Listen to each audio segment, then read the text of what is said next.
चलिए स्टार्ट करते हैं आज की क्लास को। आप सभी लोग जितने भी लोग हैं सभी जुड़ जाइए क्लास से और फटाफट अपने मित्रों में शेयर कर दीजिए ताकि सभी लोगों के पास लिंक पहुंच जाए।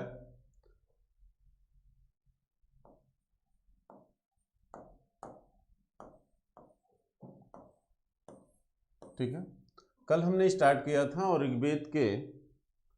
ऋग्वेद के विषय में हमने आपको बेसिक जानकारी दी थी। ठीक है, और अब हमें ऋग्वेद के बारे में ही बताना है आज की क्लास में, और इसको कॉपी और पेन लेके आप लोग नोट करते चलिएगा।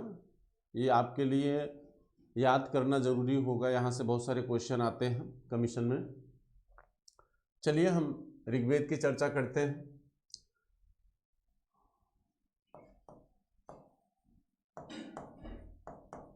भाषा इसकी क्या थी?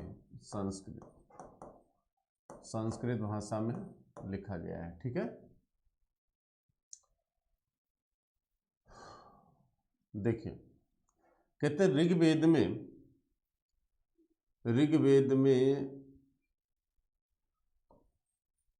मंडल कितने हैं? ऋग्वेद में कुल मंडल हैं। देखिए कुल मंडल कुल कितने हैं? कुल मंडल हैं 10। ठीक है, मंडल कुल कितने हैं? 10। अष्टक कितने हैं? 8।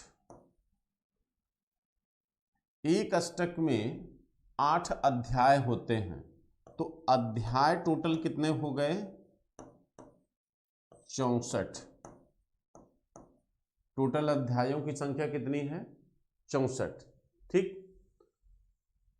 कहते अब देखिए ये एक डिवीजन है सिर्फ। जैसे मान लीजिए ऋग्वेद एक किताब है, जैसे हम भी कोई किताब लेते हैं टेक्स्ट बुक अपनी, तो उसमें भी देखिए कि उसका डिवीजन कई तरीके से किया जाता है। जैसे एक चैप्टराइजेशन हो जाता है, फिर उसको टॉपिक वाइज डिवाइड किया जाता है। ठीक, फिर उसको पद्य में आप डिवाइड करते हैं। तो बहुत सारे तरीके होते हैं डिवाइड करने के। उसी तरह ऋग्वेद को भी कई भागों में डिवाइड किया गया है। अध्याय कितने हैं इसमें? 64 हैं। छंद इसमें कितने हैं? 20 इसमें छंद हैं। और कहा जाता है कि इसमें मंत्रों की संख्या कितनी है? मंत्रों की संख्या मित्रों 10,600 है। ठीक, मंत्रों की संख्या कितनी है? 10,600। अब देखिए कहते हैं कि ऋग्वेद में 10,600 मंत्र हैं और माना जाता है कि इसमें सूक्त की संख्या कितनी है? सूक्त है इसमें 1017। ठीक, 1017 सूक्त हैं। और कुल सूक्तों की संख्या कितनी है? कुल सूक्त हैं 1028। अभी आप इन सबको समझा दूंगा। कुल सूक्तों की संख्या 1028 है। शाखाएं कितनी हैं? शाखाएं टोटल कितनी हैं? 21। और इन शाखाओं का उल्लेख जो है पतंजलि ने अपने ग्रंथ महाभाष्य में किया था। पतंजलि का ग्रंथ है महाभाष्य, उसी ग्रंथ में इन्होंने ये बताया था कि ऋग्वेद में कुल कितनी शाखाएं हैं? 5 शाखाएं हैं, जिसमें से 5 इंपॉर्टेंट हैं। 5 शाखाएं इसमें क्या हैं? महत्वपूर्ण है। 5 शाखाएं महत्वपूर्ण हैं। तो कौन कौन सी शाखाएं महत्वपूर्ण हैं? पहली है शाकल शाखा। दूसरी है मित्रों वाष्कल शाखा। पहले आप नोट कर लीजिए, फिर मैं इसको समझाता हूं आपको। वाष्कल शाखा, इसके बाद संखायन शाखा,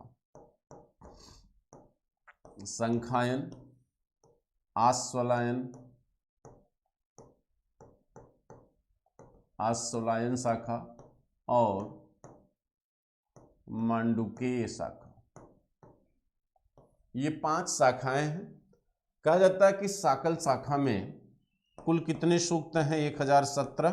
1017 सूक्त हैं आपकी शाकल शाखा में। और वास्कल शाखा में कुल कितने सूक्त हैं? 1028। 1028 सूक्त जो है वो आपकी किस में है? वास्कल शाखा में है। ठीक है, तो कल हमने आपको बताया था, कल आपको हमने चर्चा किया था कि ऋग्वेद का निर्माण जो है सप्तसैंधव क्षेत्र में हुआ था लगभग 1500 BC में। तो वहाँ पर जो है, वहाँ पर जब निर्माण किया गया तो कहा जाता है कि पूरा कंप्लीट ऋग्वेद वहाँ नहीं बना था। ठीक, जैसे आज की डेट में आप कोई किताब लिखी जाती है किसी लेखक के द्वारा, तो जो लेखक लिखता है उसे आप मूल टेक्स्ट बुक मानते हैं, लेकिन बाद में उसका नया वर्जन आता रहता है, नया संस्करण आता रहता है और नए नए चैप्टर उसमें जुड़ते रहते हैं। तो जब ऋग्वेद मूल रूप से लिखा गया था तब उसमें मंडलों की संख्या सिर्फ कितनी थी? 7। और इस 7 मंडल में कुल कितने सूक्त थे? 1017 सूक्त थे। ध्यान दीजिएगा, कितने सूक्त थे? 1017 सूक्त थे। ये देखिए, मूल ऋग्वेद में कुल सूक्तों की संख्या कितनी थी? 1017। और तब हम इसे कहते थे साकल शाखा। तो मैंने जो कहा कि भाई 7 मंडल सबसे पहले निर्मित हुए थे, तो ये 7 मंडल कहां से कहां थे? मंडल 2 से मंडल 7। मंडल 2 से मंडल 7 की निर्माण ऋग्वेद में सबसे पहले किया गया। इसीलिए कहा जाता है कि ऋग्वेद का द्वितीय मंडल सबसे प्राचीन मंडल है और 10वां मंडल सबसे नवीन मंडल माना जाता है, क्योंकि मंडल नंबर 8, मंडल नंबर 9, मंडल नंबर 10 और 1 ये बाद में परिशिष्ट के रूप में क्या किए गए? जोड़े गए।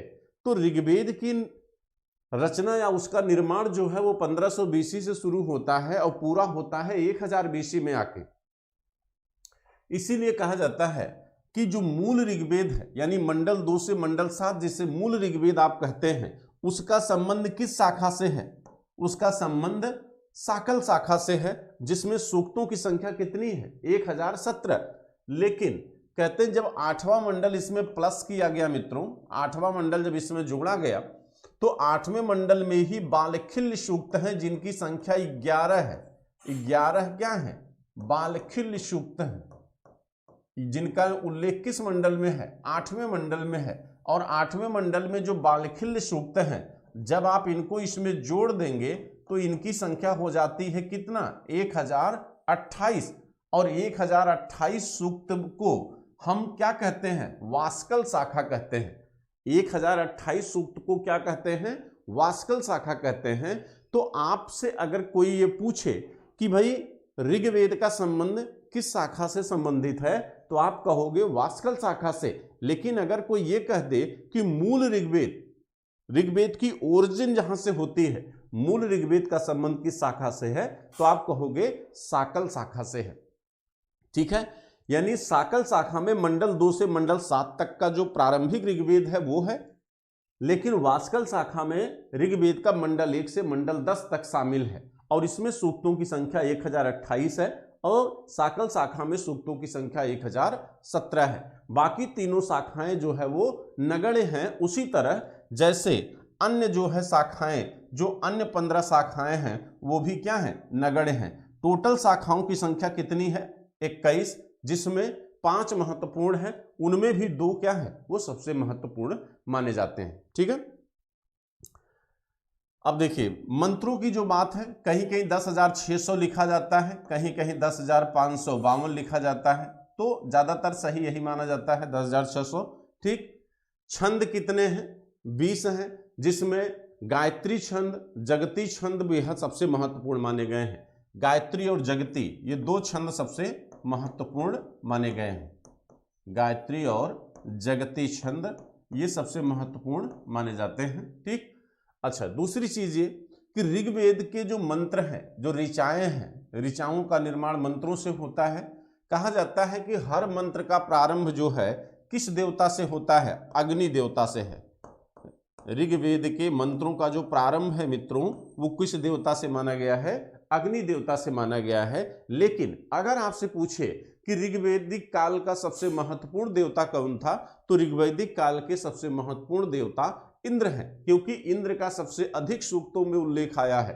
उसके बाद अग्नि का नंबर आता है और अग्नि का 200 सूक्तों में उल्लेख हुआ है।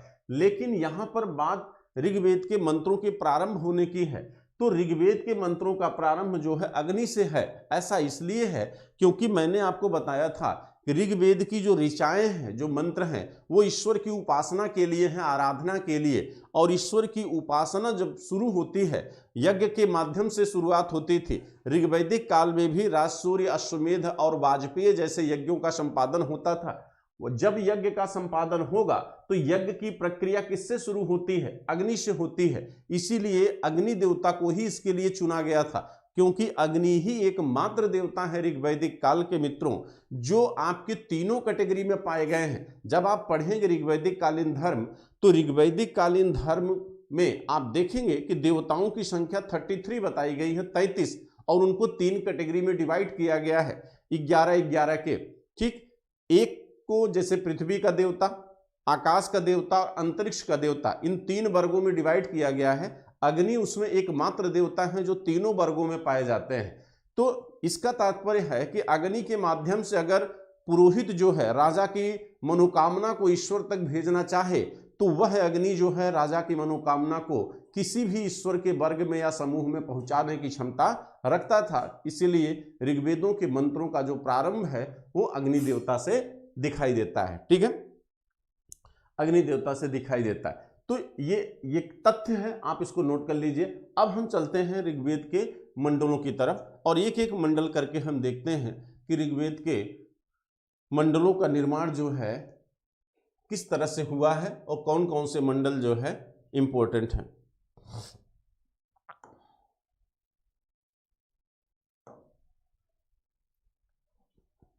देखिए,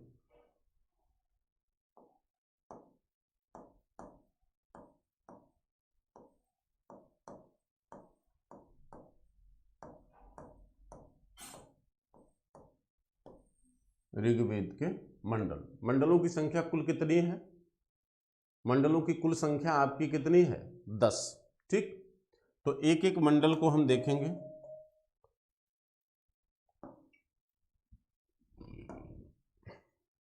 देखिए, पहला है प्रथम मंडल। प्रथम मंडल, ठीक, देखिए प्रथम मंडल के मंत्रों का निर्माण जो है, इसके मंत्रों का निर्माण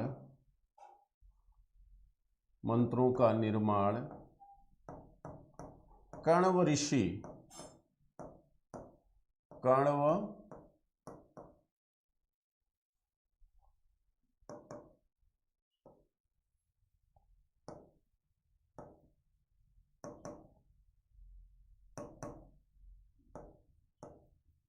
कण्व ऋषि के परिवार द्वारा किया गया था। प्रथम मंडल के मंत्रों का निर्माण कण्व ऋषि के परिवार के लोगों द्वारा किया गया था, जिन्हें क्या कहा गया है? सतचिन्ह। यानी कण्व ऋषि के परिवार को सामूहिक रूप से क्या कहा गया है? या इस तरह से कह सकते हैं कि प्रथम मंडल के ऋषियों के समूह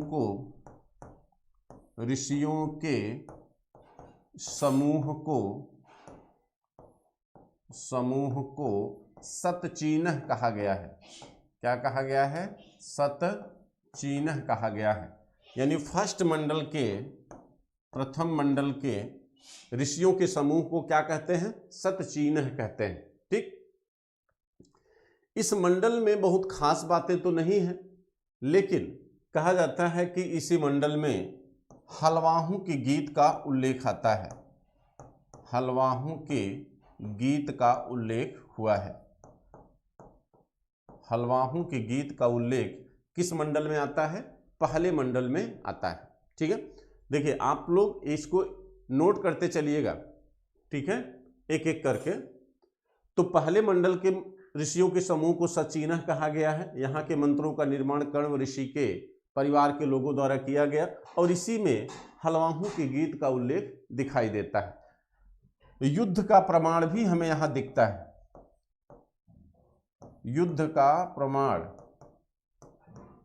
प्रमाण पहले मंडल में आया है। ठीक है, इसके बाद देखिए द्वितीय मंडल, जो आपका सबसे प्राचीन मंडल माना जाता है। द्वितीय मंडल में क्या खास बात है, एक एक मंडल को आप लोग नोट करते चलिएगा। द्वितीय मंडल की क्या खास बात है, कहते हैं द्वितीय मंडल के मंत्रों का निर्माण गृत्समद ऋषि द्वारा किया गया। गृत्समद ऋषि, द्वितीय मंडल के मंत्रों का निर्माण किस ऋषि के द्वारा किया गया, गृत्समद ऋषि द्वारा किया गया। और ये जो है काशी, काशी जो आपका जनपद है, काशी के राजा, काशी के राजा कास के भाई थे, काशी के राजा कास के भाई थे। और इनको जो है इस मंडल में विश्व का पहला अभियंत्रिकी बताया गया है, यानी इंजीनियर, विश्व का प्रथम इंजीनियर इनको बताया गया है, अभियंत्रिकी बताया गया है, विश्व का पहला अभियंत्रिकी बताया गया है। और इसी दूसरे मंडल में ही पहली बार जो है रंग के आधार पर, रंग के आधार पर, रंग के आधार पर आर्य एवं अनार्य का विभाजन दिखाई देता है। आर्य एवं अनार्य यानी सामाजिक विभाजन जो पहली बार हमको दिखाई देता है ऋग्वेद में, वो रंगों के आधार पर आर्य एवं अनार्य वर्ग में है। और ये किस मंडल में आता है, ये द्वितीय मंडल में आता है। ठीक है, कहते हैं कि काशी के राजा कास के भाई थे कौन, गृत्समद ऋषि, और इनको विश्व का पहला अभियंत्रिकी भी कहा गया है। ये रंग के आधार पर पहली बार ऋग्वैदिक समाज दो वर्गों में बटा हुआ दिखाई देता है, जहां गोरे और काले का भेद था, यानी आर्य गोरे थे, अनार्य क्या थे, काले थे। ठीक, कहते हैं कि आर्यों को श्रेष्ठ कहा जाता है। आर्य शब्द का अर्थ क्या था, श्रेष्ठ। ठीक है, इसके बाद फिर से सामाजिक विभाजन आप देखेंगे कि कार्यों के आधार पर सामाजिक विभाजन होगा। और आप देखेंगे ऋग्वेद के 10वें मंडल में चातुर्वर्ण व्यवस्था जैसी परंपरा आपको दिखाई देगी।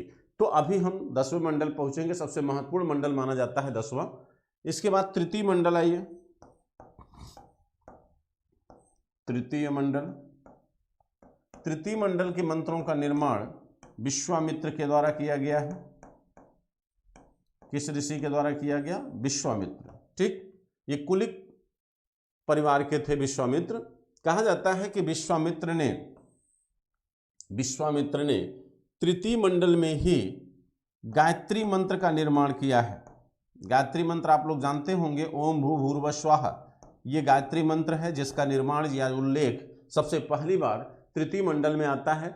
और इस गायत्री मंत्र का जो निर्माण है वो किया गया था, किस लिए, वो अनार्यों को आर्यों में रूपांतरित करने के लिए किया गया था। जो अनार्य थे, अनार्यों को आर्य में रूपांतरित करने के लिए किया गया। अनार्यों को आर्य में रूपांतरित करने के लिए किया गया था। और यह मंत्र जो है वो सवित्र को समर्पित था, सवित्र को समर्पित था, यानी सूर्य को समर्पित था। जो मॉर्निंग वाला सूर्य होता है उसे सवित्र कहा गया है, तो सूर्य को क्या है, समर्पित है। और गायत्री मंत्र का उल्लेख सबसे पहली बार किस मंडल में आता है, ये बार बार पूछा गया प्रश्न है, तो वो तृतीय मंडल में आता है, जिसका निर्माण विश्वामित्र के द्वारा किया गया था। और माना जाता है कि अनार्यों को आर्यों में रूपांतरित करने के लिए इन मंत्रों का निर्माण किया जाता है, किया गया था। जैसे कहते हैं एक स्मृति आपकी आती है देवल स्मृति पूर्व मध्यकाल की। उस देवल स्मृति में भी ऐसे हिंदुओं को जो तुर्क हो गए थे, जो मुस्लिम समुदाय को या मुस्लिम धर्म को अपना लिए थे, उनको पुनः हिंदू में परिवर्तित करने के लिए देवल स्मृति का निर्माण किया गया था। उसी तरह यहाँ पर अनार्यों को आर्यों में रूपांतरित करने के लिए इस मंत्र का निर्माण विश्वामित्र के द्वारा किया गया। इसके बाद आपका आता है, आप लोग नोट कर लिए होंगे इसको,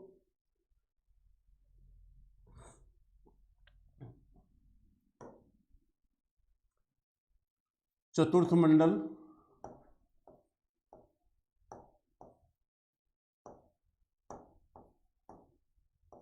तो चतुर्थ मंडल का निर्माण वामदेव द्वारा किया गया है।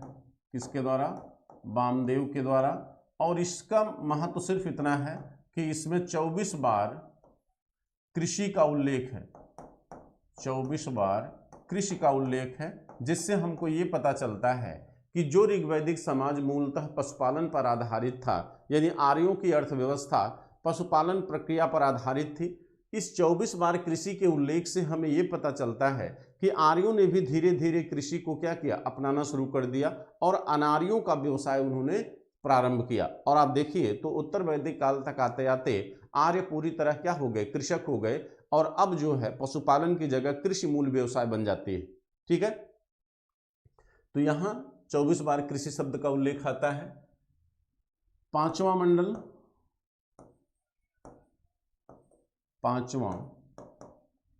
पांचवा मंडल आपके हैं अत्रि ऋषि। इसमें कोई महत्वपूर्ण बात नहीं है। इसके बाद छठा है, छठे हैं आपके भारद्वाज, जिनका आश्रम आपके प्रयागराज में है, भारद्वाज ऋषि। इसके बाद सातवां मंडल आपका महत्वपूर्ण है, सातवां मंडल। सातवां मंडल जो है वशिष्ठ ऋषि से संबंधित है। किससे संबंधित है? वशिष्ठ ऋषि से। कहा जाता है कि इसी सातवें मंडल में दासराग्य युद्ध का उल्लेख हुआ है। किस युद्ध का? दासराग्य युद्ध का उल्लेख आता है। यह युद्ध जो है किस नदी पर लड़ा गया था? पुरुषड़ी नदी। पुरुषड़ी नदी माने रावी नदी पर लड़ा गया था। और किसके लिए लड़ा गया था? पद के लिए लड़ा गया था, जिसकी वजह से हम इसे पहला राजनैतिक युद्ध मानते हैं ऋग्वैदिक काल का। पद के लिए लड़ा गया था। और पद किस बात का था? कहा जाता है विश्वामित्र पुरोहित थे राजा भारत, उस राजा सुदास के। ठीक, राजा सुदास के पुरोहित थे विश्वामित्र, लेकिन विश्वामित्र को हटाकर राजा सुदास ने जब वशिष्ठ को पुरोहित बना लिया तो कहा जाता है कि विश्वामित्र और राजा सुदास के बीच एक युद्ध हुआ था। विश्वामित्र की तरफ जो है 5 जन और 5 जनजातियां मिली हुई थी। ठीक है, और विश्वामित्र ने समूह बनाकर युद्ध किया। यह युद्ध लड़ा गया किस नदी पर? पुरुषड़ी नदी पर, जिसे आप रावी नदी कहते हैं। लेकिन उस युद्ध में राजा सुदास की विजय होती है। तो यह युद्ध 2 लोगों के बीच हुआ था। किसके किसके बीच? राजा सुदास और विश्वामित्र के बीच। विश्वामित्र के बीच। ठीक है, राजा सुदास और विश्वामित्र के बीच। ठीक है, ये बहुत इंपॉर्टेंट है, ये बार बार पूछा गया है कि दासराग युद्ध का उल्लेख जो है किस मंडल में होता है? तो आपके जो है 7वें मंडल में इस युद्ध का उल्लेख आया है, जो राजा सुदास और विश्वामित्र के बीच लड़ा गया है। 300 जन के थे राजा सुदास जो है। इसके बाद आपका आता है 8वां मंडल।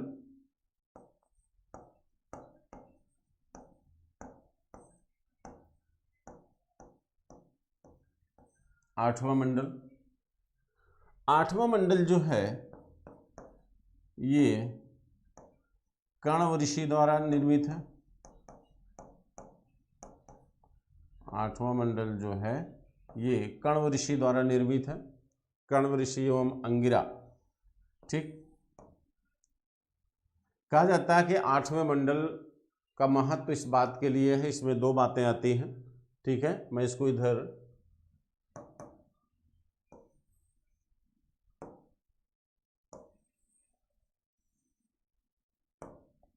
देखिए, कहा जाता है कि जो 8वां मंडल है, 8वें मंडल में सबसे महत्वपूर्ण बात यह है कि इस मंडल के मंत्रों का निर्माण, कुछ मंत्रों का, सभी मंत्रों का नहीं, मंत्रों का निर्माण स्त्रियों के द्वारा किया गया है। स्त्रियों के द्वारा किया गया है। ठीक है, जैसे अपाला, घोषा, लोपामुद्रा, सची, पालोमी, भद्रकक्षा, ये ऋग्वैदिक कालीन विद्वान महिलाएं हैं जिन्होंने 8वें मंडल के कुछ मंत्रों का निर्माण किया है। ठीक है, इससे ये एहसास होता है या पता चलता है कि ऋग्वैदिक काल में महिलाओं को भी शिक्षा का अधिकार था, उनका भी उपनयन संस्कार होता था। ये प्रमाण हमको कहां से मिलता है? 8वें मंडल से मिलता है। ठीक है, 8वें मंडल के मंत्रों का निर्माण स्त्रियों के द्वारा किया गया है। और इसी मंडल में जो है 8वें मंडल में 11 बालखिल्य सूक्त, 11 जो है बालखिल्य सूक्त 11 बाललिखित सूक्त का उल्लेख जो है किस मंडल में आता है? 8वें मंडल में आता है। ठीक है, 8वें मंडल में ही 11 बाललिखित सूक्तों का उल्लेख हुआ है। ठीक, तो ये मंडल जो है महत्वपूर्ण क्यों है? ये स्त्रियों के लिए महत्वपूर्ण है क्योंकि इसके कुछ मंत्रों का निर्माण जो है स्त्रियों के द्वारा किया गया था। अगर लोपामुद्रा,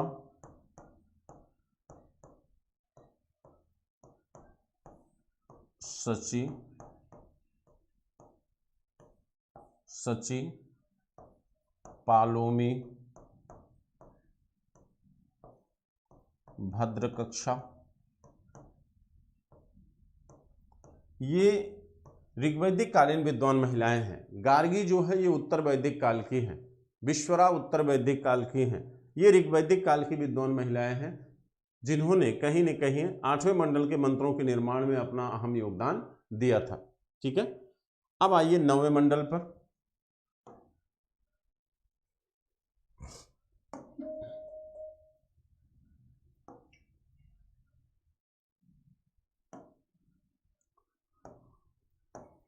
नवा मंडल,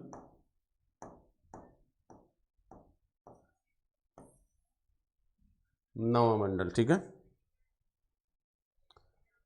देखिए कहते हैं नवा मंडल जो है ये अंगिरा ऋषि द्वारा निर्मित है।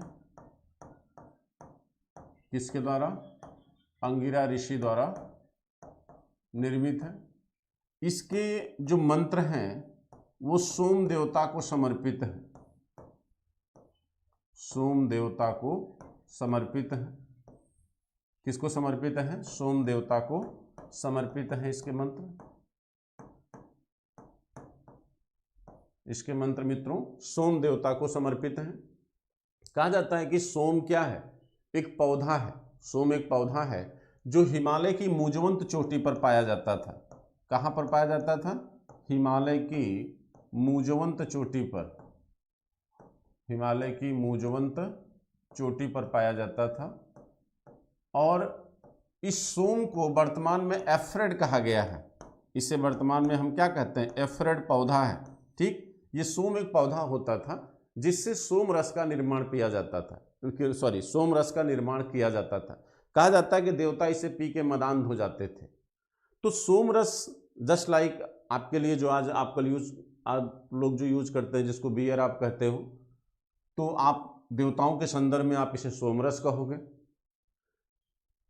जिसका उल्लेख आपके इस मंडल में आता है। और इसी मंडल में एक और उल्लेख आता है जिसमें एक लड़का कहता है कि मेरे पिता जो है चिकित्सक है, मेरी माँ आटा पीसती है। यानी वह दिखाता है अपने स्टेटमेंट से कि एक ही परिवार के सदस्य जो है अलग अलग कार्य कर रहे थे। यानी कहने का मतलब है कि कार्य का जन्म के साथ अनिवार्य संबंध अभी तक जुड़ा नहीं था। ठीक, यानी ये नहीं था कि आप कुम्हार के घर में पैदा हुए तो कुम्हारी करोगे, धोबी के घर में पैदा हुए तो धोबी का काम करोगे। अभी यह अनिवार्यता नहीं थी। लोग अपनी काबिलियत के अनुसार किसी भी व्यवसाय को अपना सकते थे। ये 9वें मंडल से ही हमको पता चलता है कि योग्यता के अनुसार व्यवसाय का प्रारंभ, योग्यता के अनुसार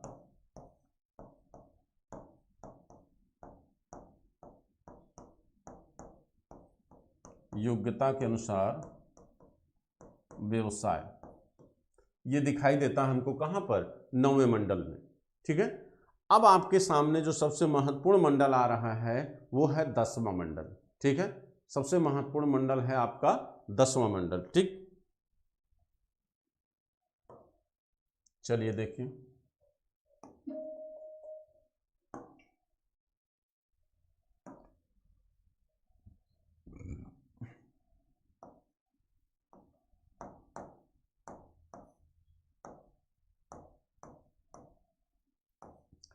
इसे 4 खंडों में बांटा गया है।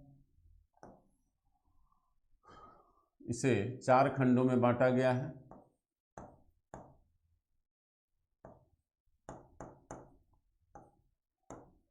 सबसे अधिक सूक्त 10वें मंडल में ही है। सामाजिक सूक्त, इसके सूक्तों को 4 भागों में बांटा गया है। दार्शनिक सूक्त,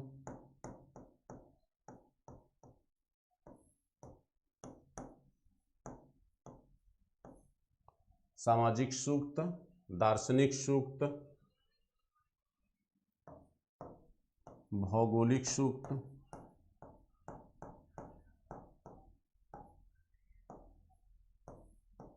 भौगोलिक सूक्त और संवाद सूक्त। संवाद सूक्त। भौगोलिक सूक्त को दो खंडों में डिवाइड किया गया है, नदी सूक्त,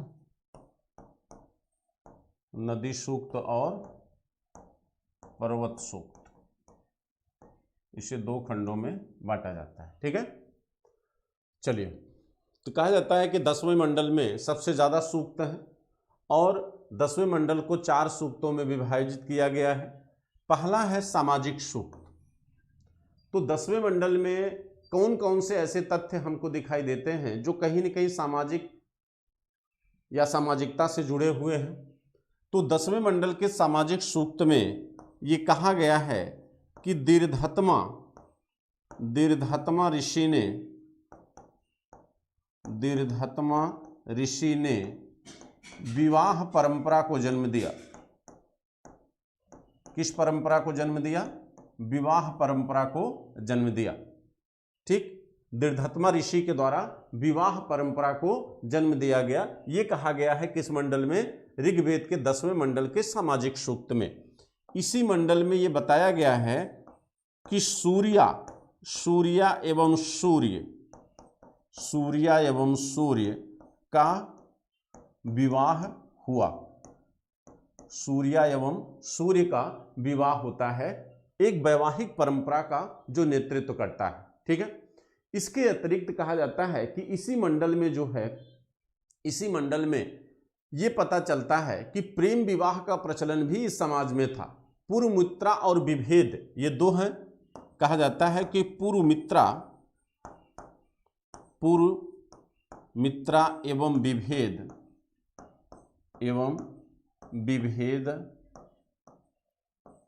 के प्रेम विवाह का उल्लेख आता है। प्रेम विवाह का उल्लेख आता है। ठीक, तो सामान्य विवाह जो आज के समाज में दिखाई दे रहा है उसको जन्म दिया गया किस ऋषि के द्वारा? दीर्घतमा ऋषि के द्वारा। उसका नेतृत्व किया किसने? सूर्य एवं सूर्य ने। ठीक, इनके विवाह के द्वारा इस परंपरा को प्रारंभ किया गया। पूर्व मित्रा एवं विभेद के प्रेम विवाह का उल्लेख भी आता है, यानी कहीं न कहीं इसको भी सामाजिक मान्यता उस समय थी। और देखिए, विवाह से जुड़े विवाह गीत का पहली बार उल्लेख यहीं पर आया है।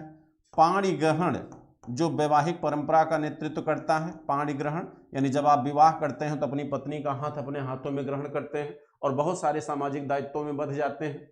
ठीक,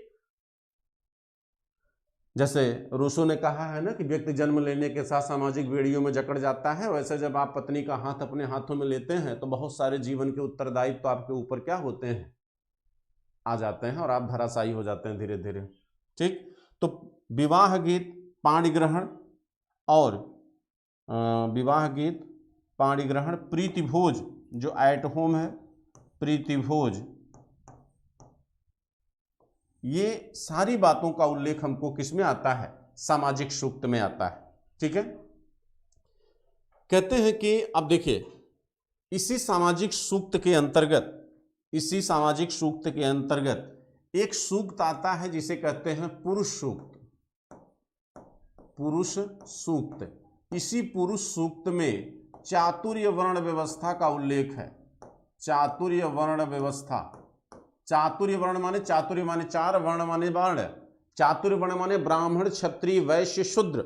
ठीक, इसी ऋग्वेद के सामाजिक सूक्त के अंतर्गत एक पुरुष सूक्त आता है जिसमें यह कहा गया है कि आदि ब्रह्मा के मुख से ब्राह्मण, भुजा से क्षत्रिय, जांघ से वैश्य और पैर से शूद्र की उत्पत्ति हुई है। यानी जो वर्ण व्यवस्था है वह वर्ण व्यवस्था आदि ब्रह्मा से उत्पन्न दिखाई गई है।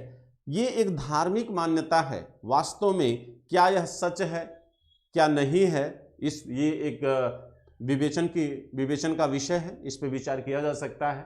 ऐसा क्यों किया गया? जो समाज अभी तक रंगों के आधार पर बटा हुआ था वह समाज इस चातुर्वर्ण व्यवस्था के आधार पर विभाजित किया गया और इसके लिए कहीं न कहीं ईश्वर का सहारा लिया गया। तो ऐसा क्यों हुआ, उसके पीछे आपकी उत्पादन प्रक्रिया है। ठीक है, और ये विभाजन सामान्यतः 1000 ईस्वी पूर्व के आसपास किया गया है, यानी जब हम उत्तर वैदिक काल के नजदीक पहुंचते हैं तब जाके सामाजिक विभाजन हुआ है। और तब तक जो है आर्य जो था वो मूलतः कृषि व्यवसाय को अपना चुका था और संपत्ति की संकल्पना का जन्म हो चुका था।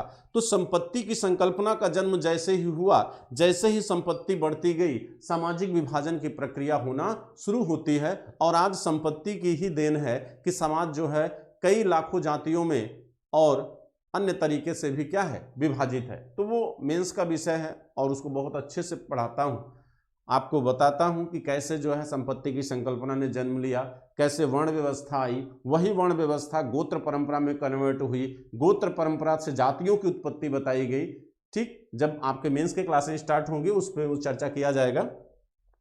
तो अभी सिर्फ आप इतना जानिए कि चातुर्वर्ण व्यवस्था, ब्राह्मण क्षत्रिय वैश्य शूद्र की संकल्पना जो है वो आपके पुरुष सूक्त में दिखाई देती है। किस सूक्त में दिखता है? पुरुष सूक्त में दिखाई देता है। ठीक है, तो पुरुष सूक्त जो है ये बेहद महत्वपूर्ण है मित्रों, इसको आप ध्यान रखिएगा। ये बार बार पूछा गया है कि चातुर्वर्ण व्यवस्था की उत्पत्ति सबसे पहले कहां दिखती है? तो चातुर्वर्ण व्यवस्था की उत्पत्ति सबसे पहले आपको ऋग्वेद के सामाजिक सूक्त के अंतर्गत पुरुष सूक्त में दिखाई देती है। ठीक है,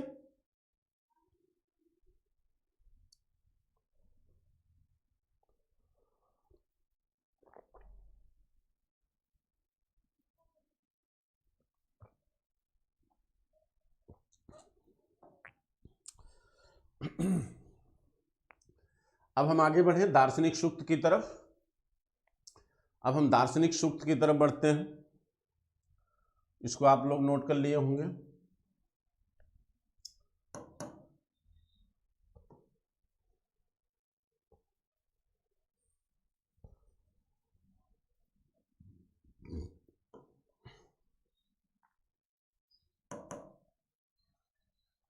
देखिए, दार्शनिक सूक्त में एक सूक्त है नासदीय सूक्त। नासदीय सूक्त, नासदीय सूक्त में सबसे पहली बार निर्गुण ब्रह्म की संकल्पना का उल्लेख है। निर्गुण ब्रह्म, निर्गुण ब्रह्म एवं एकेश्वरवाद, एकेश्वरवाद, इसी में सृष्टि की उत्पत्ति बताई गई है। सृष्टि की उत्पत्ति बताई गई है। इसी में सूर्य ग्रहण,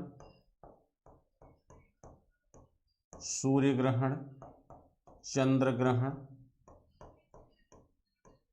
का भी उल्लेख हमको दिखता है। ठीक है, इसी में सूर्य ग्रहण, चंद्र ग्रहण का उल्लेख हमको दिखता है। और 3 पैरों वाले विष्णु, 3 पैरों वाले विष्णु का उल्लेख है इसमें। और आप जानते हैं कि ऋग्वेद में विष्णु का उल्लेख एक बार आता है। विष्णु यहाँ के महत्वपूर्ण देवता नहीं थे। ठीक है, तो कहते हैं कि यहाँ पर जो है मित्रों, आप ये ध्यान दीजिएगा कि निर्गुण ब्रह्म और एकेश्वरवाद की जो संकल्पना है वो सबसे पहली बार हमको नासदी सूक्त में दिखाई देती है। आप ये जानते हैं कि ऋग्वेद का जो धर्म है वो बहुदेववादी था। बहुदेववादी माने बहुत सारे ईश्वर या बहुत सारे भगवान की संकल्पना थी। स्त्री देवियां भी होती थी, पुरुष देवता भी होते हैं। ठीक, जानवरों को भी देवताओं का स्थान दिया गया ऋग्वैदिक काल में। लेकिन ऋग्वेद के 10वें मंडल में एकेश्वरवाद या निर्गुण ब्रह्म की संकल्पना अपने आप में ये दर्शाती है कि 10वें मंडल तक आते आते हम कहीं न कहीं जो है एकेश्वरवाद की तरफ बढ़ रहे थे। यानी इस सत्य से वाकिफ हो रहे थे कि वास्तव में ईश्वर क्या है? एक है। ईश्वर क्या है? एक है। यह संकल्पना किस नाम से जानी जाती है? एकेश्वरवाद के नाम से जानी जाती है। सृष्टि की उत्पत्ति के बारे में कहा गया है कि ब्रह्मा से पूर्व जो है न सत्य था न असत था। यानी सत्य और असत्य जो है वो ईश्वर की संकल्पना के पूर्व हो ही नहीं सकता।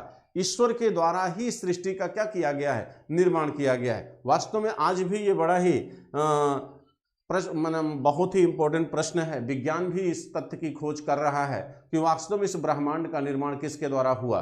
आज भी अगर आप देखें तो स्पेन और फ्रांस के बॉर्डर पर जो रिसर्च चल रहा है उसमें इसी बात को खोजा जा रहा है कि इस सृष्टि की उत्पत्ति कैसे हुई, ब्रह्मांड का वह अंतिम तत्व कौन सा है जिससे इस सृष्टि का निर्माण हुआ है।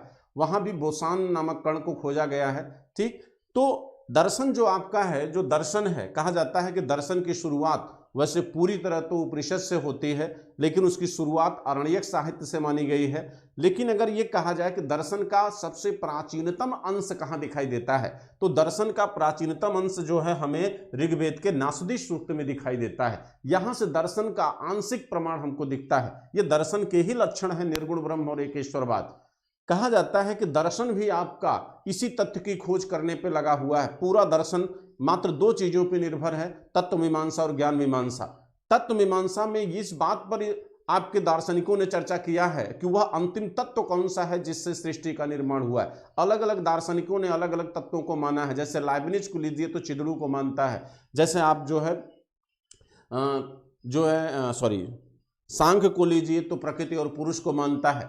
अलग अलग दर्शनों में इस सृष्टि के निर्माण के लिए अलग अलग तथ्यों को स्वीकार किया गया है। वही ज्ञान मीमांसा के अंतर्गत इस बात को जानने का प्रयास किया गया है कि वह अंतिम सत्ता कौन है, यानी ईश्वर की संकल्पना है कि नहीं है। ज्ञान मीमांसा के अंतर्गत ईश्वर के ज्ञान को अर्जित करने का प्रयास किया गया है, जिसको ज्ञान मीमांसा कहा जाता है। पूरा दर्शन इस दो चीजों पे क्या है, निर्भर है। तो दर्शन में भी उसी बात को जानने का प्रयास किया गया है और यहां भी इसी चीज का उल्लेख किया गया। तो ऋग्वेद में ये सारी चीजें 10वें मंडल के अंतर्गत आएंगी। तो दार्शनिक सूक्त में इन बातों का उल्लेख होता है। अब हम आते हैं नदी सूक्त की तरफ। किधर आते हैं, नदी सूक्त की तरफ।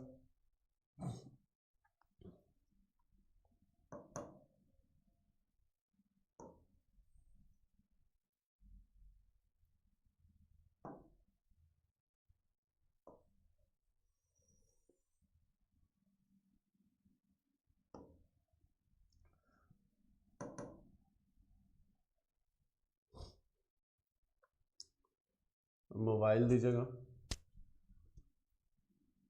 नदी सूक्त में देखिए आप, नदी सूक्त में ऋग्वैदिक कालीन नदियों का उल्लेख आया है। तो आप यहां से भी बहुत प्रश्न बनता है, इंपॉर्टेंट जो है। ऋग्वैदिक नाम और वर्तमान नाम को जोड़ने के लिए दिया जाता है, सुमेलित करने के लिए दिया जाता है, असेंडिंग डिसेंडिंग ऑर्डर करके दे देता है। ठीक है, तो चलिए देखते हैं कि कौन सी नदियां जो है ऋग्वैदिक काल की हैं। तो यहां लिख लीजिए आप, ऋग्वैदिक नदी, ऋग्वैदिक और वर्तमान। ठीक, ऋग्वैदिक काल में जैसे पुरुषणी है, पुरुषणी, इसका वर्तमान नाम क्या है, रावी नदी है। ठीक, और गोमल है जो ऋग्वेद में लिखित अंतिम नदी है, इसका नाम गोमती है। ये गोमती सुल्तानपुर जौनपुर की नहीं, ये सिंधु की सहायक है। ये अंतिम नदी है ऋग्वेद में उल्लिखित होने वाली। गंगा का उल्लेख ऋग्वेद में 1 बार आया है और यमुना का उल्लेख ऋग्वेद में 3 बार आया है। हिरण्यवती, हिरण्यवती, हिरण्यवती कहा गया किसको, सिंधु को। हिरण्यवती नदी किसे कहा गया है, सिंधु को कहा गया है। ठीक, इसके बाद आप देखिए विपाशा, विपाशा कहा गया है किसको, व्यास नदी को। विपाशा व्यास नदी को कहा गया, विपाशा व्यास को कहा गया। अस्कनी, अस्कनी चिनाब है, इधर लिख दे रहे हैं हम। ठीक है, अस्कनी नदी, अस्कनी कहा गया किस नदी को, चिनाब को। अस्कनी चिनाब को कहा गया है। सुतुद्री सतलज को कहा गया है, सुतुद्री नदी सतलज को कहा गया है। ठीक, देख लीजिए, कहते हैं कि पुरुषणी रावी, पुरुषणी का वर्तमान नाम रावी है। गोमल का क्या है, गोमती है। हिरण्यवती सिंधु नदी कहा गया है। विपाशा व्यास को कहा गया है। अस्कनी वर्तमान चिनाब नाम है इसका। सुतुद्री को सतलज कहा गया है। और नदीतमा जो है वो सरस्वती को कहा गया है। नदीतमा, नदीतमा किसका नाम है, सरस्वती का। सरस्वती, जिसको आप इंडस वैली में घग्घर कहते हैं, उसको ऋग्वेद में क्या कहा गया? सरस्वती कहा गया है। ठीक, सबसे पवित्र नदी मानी गई है ये। ठीक, हिरण्यवती नाम है सिंधु का इसलिए क्योंकि हिरण्य माने होता है सोना, कहा जाता है सिंधु नदी की बालुका में सोने के कण पाए जाते थे, इसलिए उसका नाम हिरण्यवती है। रेवा जो है नर्मदा नदी के लिए आया है, लेकिन रेवा का उल्लेख ऋग्वेद में नहीं बल्कि शतपथ ब्राह्मण में आता है, तो इसलिए हम उसका उल्लेख यहाँ नहीं करेंगे। शतपथ ब्राह्मण में रेवा और गंडक नदी का उल्लेख आता है। ठीक है, बाकी शोभन को सोहन कहा गया है। ठीक, कुंभा, कुर्रम, ये नदियां जो है पश्चिम से सहायक नदियां हैं किसकी? सिंधु की, और पूरब से जो सहायक हैं उनके नाम आपके सामने हम लिखे हुए हैं। ठीक है, और नदी सूक्त में इनका उल्लेख आता है। पर्वत सूक्त में हिमालय और मुजवंत चोटी का उल्लेख आया है। हिमालय का उल्लेख यहाँ पर्वत सूक्त में आता है। हिमालय का उल्लेख जो है इस पर्वत सूक्त में हुआ है। हिमालय का उल्लेख जो है पर्वत सूक्त में होता है। मुजवंत चोटी का उल्लेख भी वहां पे आया है। ये सारी चीजें याद कर लीजिए। अब देखिए, कहते संवाद सूक्त आपका बचता है। ठीक, संवाद सूक्त में किन किन संवादों का उल्लेख हुआ है? देखिए, वाद और प्रतिवाद से संवाद बनता है। वाद और प्रतिवाद से क्या बनता है? संवाद बनता है, यानी संवाद के निर्माण के लिए दो पक्षों का होना क्या होता है? जरूरी होता है। तो संवाद से ही नाटक का विकास हुआ है। तो ये माना जाता है कि नाटक की परंपरा का प्रारंभ जो है ऋग्वेद में हो चुका था, और नाटक का उल्लेख जो है सबसे पहले कहाँ आता है? ऋग्वेद के 10वें मंडल में आता है। वाद और प्रतिवाद के लिए हमने कहा दो पक्षों का होना जरूरी होता है, तो कहा जाता है कि इसी संवाद सूक्त में यम यमी का संवाद, पुरुरवा उर्वशी का संवाद, मैं नीचे लिख दे रहा हूं, नीचे देखिए, कहते संवाद सूक्त में यम यमी का संवाद, यम यमी संवाद, पुरुरवा उर्वशी संवाद, पुरुरवा उर्वशी संवाद, पुरुरवा उर्वशी संवाद का उल्लेख हुआ है। ठीक है, और इसी में नाटक का पहली बार उल्लेख आता है ऋग्वेद के 10वें मंडल में ही। ठीक, तो ये जितने भी तथ्य हमने आपके सामने लिखा है, ये सारे तथ्य जो है आपके ऋग्वेद के 10वें मंडल में दिखाई देते हैं। ठीक है, इसके अतिरिक्त कुछ ऐसे तथ्य हैं जैसे कृष्ण का उल्लेख, विष्णु का उल्लेख ऋग्वेद में आया है। कहा जाता है कि ऋग्वेद में सांकेतिक रूप से सती प्रथा का उल्लेख भी दिखाई देता है। इसमें जो है स्त्रियों के संदर्भ में ये कहा गया है कि एक स्त्री जो है किसी घर का निर्माण कर सकती है अगर वह योग्य हो। स्त्री के लिए साम्राज्ञीय शब्द का उल्लेख ऋग्वेद में ही आया है। ध्यान रखिएगा, ये शब्द स्त्रियों के लिए ऋग्वेद में ही उल्लिखित हुआ है।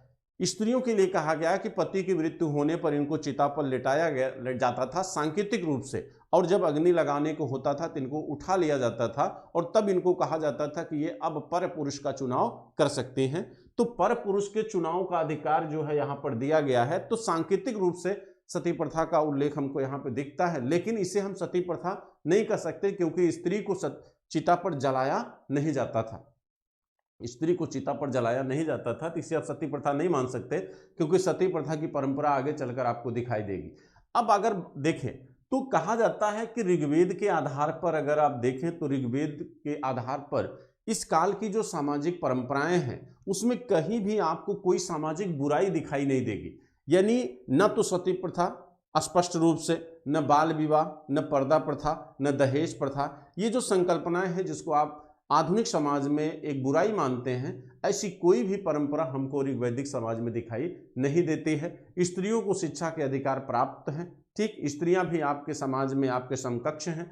तो हर तरह का संतुलन कहीं न कहीं ऋग्वैदिक समाज में दिखाई देता है, जिसकी वजह से आने वाले 19वीं सदी के जो सामाजिक सुधारक थे उन्होंने वेदों की ओर लौटो, उपनिषदीय काल की स्थापना या वेदांत की स्थापना की बात उन्होंने किया था, क्योंकि वास्तव में ऋग्वैदिक समाज जितना प्रगतिशील और जितना समतामूलक है, आने वाले भारत की कोई भी सभ्यता, कोई भी संस्कृति इतना प्रगतिशील दिखाई नहीं देती। ठीक है, तो अभी हमने ऋग्वेद की चर्चा किया है।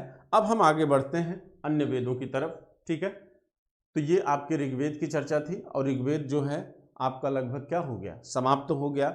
हाँ, एक ध्यान रखिएगा, अभी हमने आपको लगभग फैक्चुअल चीज़ें ही बताई है। ठीक है, इसमें सामान्यतः सब फैक्ट ही हैं और आप कोशिश करिएगा इनको पूरी तरह क्या करने का, याद करने का। ठीक है, चलिए ऋग्वेद के ब्राह्मण ग्रंथों की चर्चा भी कर लेते हैं हम लोग। ऋग्वेद के 2 ब्राह्मण ग्रंथ हैं। ऋग्वेद के ब्राह्मण ग्रंथ,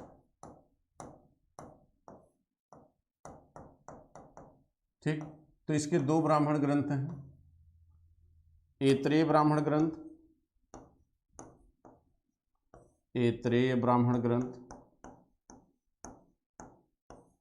ब्राह्मण ग्रंथ जो है किसमें है, गद्य में, और ये वेदों पे लिखे गए क्या है, भाष्य हैं। वेदों को सरल रूप देने के लिए ही ब्राह्मण ग्रंथों का निर्माण किया गया है। ठीक, ताकि समाज इनको समझ सके। दूसरा आता है आपका कौशितकी, दूसरा है कौशितकी।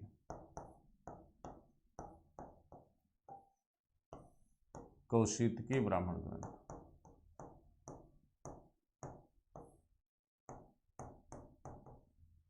ठीक। देखिए, कौशितकी ब्राह्मण ग्रंथ का जो निर्माण है वो किसके द्वारा किया गया है, संखायन के द्वारा किया गया, संखायन ऋषि के द्वारा।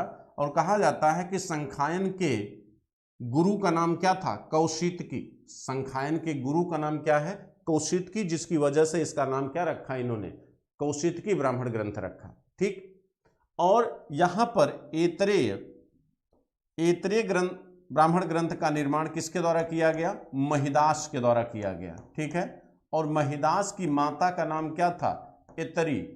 महिदास की माता का नाम क्या है, ऐतरी, जिसके कारण इसे क्या कहा गया, ऐतरेय ब्राह्मण ग्रंथ कहा गया। ठीक है, ऐतरेय ब्राह्मण ग्रंथ कुछ मामलों में बहुत इंपॉर्टेंट है और यहां से बहुत सारे प्रश्न भी पूछे गए हैं। पहले तो आप ये ध्यान में रखिए कि ऋग्वेद के ब्राह्मण ग्रंथ कौन कौन से हैं, तो 2 हैं, ऐतरेय और कौशितकी ब्राह्मण ग्रंथ।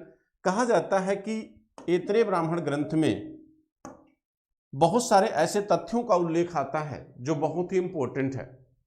ये सामान्यतः जो है उत्तर वैदिक काल के आसपास के माने जाएंगे। कहा जाता है कि ऐतरेय ब्राह्मण ग्रंथ में ही पहली बार राज्य एवं राजा के पद निर्माण का उल्लेख है। राज्य एवं राजा के पद निर्माण का उल्लेख है, यानी पहली बार ऐतरेय ब्राह्मण ग्रंथ में ही राजा और राज्य की संकल्पना के निर्माण का उल्लेख आता है। इसमें कहा गया है कि जब देवताओं और असुरों के बीच युद्ध होता था तो असुर हमेशा क्या होते थे, हार जाते थे, और असुर हमेशा जीत जाते थे, और देवता जब बार बार हारने लगे तो कहा जाता है कि देवता प्रजापति के नेतृत्व में एक सभा बुलाई गई और उसमें इस विचार किया गया कि हमारी पराजय का कारण ये है क्योंकि हर देवता अपने आप को समान रूप से शक्तिशाली मानता है और तब तक हम युद्ध नहीं जीत सकते जब तक कोई नेतृत्व अपने देश से न चुने, क्योंकि युद्ध जो है किसी एक नेतृत्वकर्ता के द्वारा ही लड़ा जाना चाहिए, उसमें हर व्यक्ति सेनापति नहीं हो सकता। निर्णय का अधिकार किसी एक व्यक्ति के हाथ में होना चाहिए, तभी आप युद्ध की विजय कर सकते हैं। तो यहां पर देवताओं ने यह निश्चय लिया प्रजापति के नेतृत्व में कि इंद्र को राजा का पद दे दिया जाए, और माना जाता है कि यहीं से राजा एवं राज्य की संकल्पना का जन्म होता है। ठीक, क्योंकि हम धर्म का ही अनुसरण करते हैं तो हमारे देवताओं ने जो प्रक्रिया अपनाई उसी का अनुसरण इस पृथ्वी जगत पर भी दिखाई देता है, ऐसा ऐतरेय ब्राह्मण ग्रंथ में उल्लेख किया गया है। ठीक, तो आपको सिर्फ इतना याद रखना है कि राज्य एवं राजा के पद का निर्माण किस साहित्य में हमको प्राप्त होता है, तो ऐतरेय ब्राह्मण ग्रंथ में प्राप्त होता है। इसके बाद राजा की शपथ का उल्लेख, राजा की शपथ, राजा जो शपथ लेता था उसका उल्लेख, राजा की शपथ का उल्लेख। ठीक, उसके बाद राजा के राजसूर यज्ञ का उल्लेख होगा, पुरुष होगा, तो समाज में स्थापित हो रहा था। ठीक, पुरुष का महत्व स्त्रियों की सापेक्षता में बढ़ रहा है। क्यों? क्योंकि अब स्त्री को दुखों का कारण माना जा रहा है, उसके जन्म को दुखों से जोड़ा जा रहा है। इसका मतलब है कि समाज में अब स्त्री के कद को क्या किया जा रहा है, हतोत्साहित किया जा रहा है, और उत्तराधिकार के रूप में पुरुष को पुत्र को चुना जा रहा है। ठीक, इसके साथ साथ कहा जाता है ऐतरेय ब्राह्मण ग्रंथ में ही चक्रवर्ती सम्राट की संकल्पना का उल्लेख भी आता है। चक्रवर्ती सम्राट की संकल्पना का मतलब है कि साम्राज्यवादी विचारधारा का उल्लेख सबसे पहली बार हमें ऐतरेय ब्राह्मण ग्रंथ में ही दिखाई देता है। इसमें जो है किसी भी राजा या राज्य को अन्य राज्यों को जीतने के लिए प्रोत्साहित किया गया है। इसमें जो है उत्तर के राजा को, उत्तर दिशा के राजा को विराट कहा गया है। ठीक, दक्षिण दिशा के राजा को भोज कहा गया है, पूरब दिशा के राजा को सम्राट कहा गया है, और पश्चिम दिशा के राजा को, यानी पश्चिम दिशा के राजा को स्वराट कहा गया है, इसे स्वराट कहा गया है। और चारों दिशाओं पे जो अधिकार करे उसे एकराट कहा गया है, और एकराट की उपाधि धारण करने वाला पहला शासक महापद्यनंद था, और महापद्यनंद ही भारत का पहला शासक है जो उत्तर से दक्षिण के राज्यों को भी क्या किया, जीता। यानी अपने राज्य का विस्तार नंद वंश के द्वारा ही किया गया। मगध का सबसे अधिक विस्तार महापद्यनंद के द्वारा ही किया गया, जिसको जीतकर चंद्रगुप्त मौर्य ने एक विशाल मौर्य साम्राज्य का निर्माण किया। और अगर आप चंद्रगुप्त मौर्य को जब पढ़ोगे तो देखेंगे कि केवल उत्तर पश्चिम में सेलुकस को हराकर उसके 4 प्रांतों को जीता था। इसके बाद जो है चंद्रगुप्त मौर्य के विजय का कोई स्पष्ट उल्लेख हमको दिखाई नहीं देता। तो सीधी सी बात है कि मौर्य वंश के राजा को जो मिला राज्य वह किसका था, महापद्यनंद का था, और महापद्यनंद ने मगध को चतुर्दिक विस्तार किया था, इसलिए महापद्यनंद को एकराट कहा जाता है। तो ये जो साम्राज्यवादी विचारधारा है कि राज्य का विस्तार चारों दिशाओं में करने वाले राजा को एकराट कहा जाएगा, ये संकल्पना हमको पहली बार ऐतरेय ब्राह्मण ग्रंथ में मित्रों दिखाई देती है। और ऐतरेय ब्राह्मण ग्रंथ में ही इस विचारधारा को साम्राज्यवादी विचारधारा माना गया है, लेकिन इसे अंग्रेजों की साम्राज्यवादी विचारधारा से जोड़कर हम नहीं देख सकते। ठीक है, तो यहां पर यह संकल्पना दिखती है। ये याद रखिएगा कि उत्तर के राजा के लिए विराट, पश्चिम के राजा के लिए स्वराट, दक्षिण के राजा के लिए भोज, और पूर्व के राजा के लिए सम्राट। ठीक है, इस तरह से आप इसको याद करने की कोशिश करिएगा। ठीक, और इन तथ्यों को आप जरूर याद रखिएगा। ठीक है, ये प्रश्न कई बार आया है, स्त्री के जन्म को दुखों का कारण किस साहित्य में माना गया है, तो ऐतरेय ब्राह्मण ग्रंथ में माना गया है। राजा एवं राज्य के निर्माण की संकल्पना, राजा के शपथ का उल्लेख, राजा द्वारा आयोजित राजसूर यज्ञ का उल्लेख, युवराज के राज्यारोहण का उल्लेख, ये सारे तथ्य जो है हमें ऐतरेय ब्राह्मण ग्रंथ में दिखाई देते हैं, और यह भी संस्कृत भाषा में लिखा गया है। ठीक है मित्रों, तो इस तरह जो है आपका ऋग्वेद समाप्त होता है। शाम की क्लास जो होगी 8 बजे हमारी, उसमें हम सामवेद, यजुर्वेद और अथर्ववेद के साथ साथ शतपथ ब्राह्मण ग्रंथ को पूरी तरह क्या करेंगे, समाप्त करेंगे, और आपका जो संहिता है ठीक वो पूरी तरह क्या हो जाएगा, समाप्त हो जाएगा। तो शाम को 8 बजे फिर मिलते हैं। ठीक है, चलिए, थैंक यू, धन्यवाद।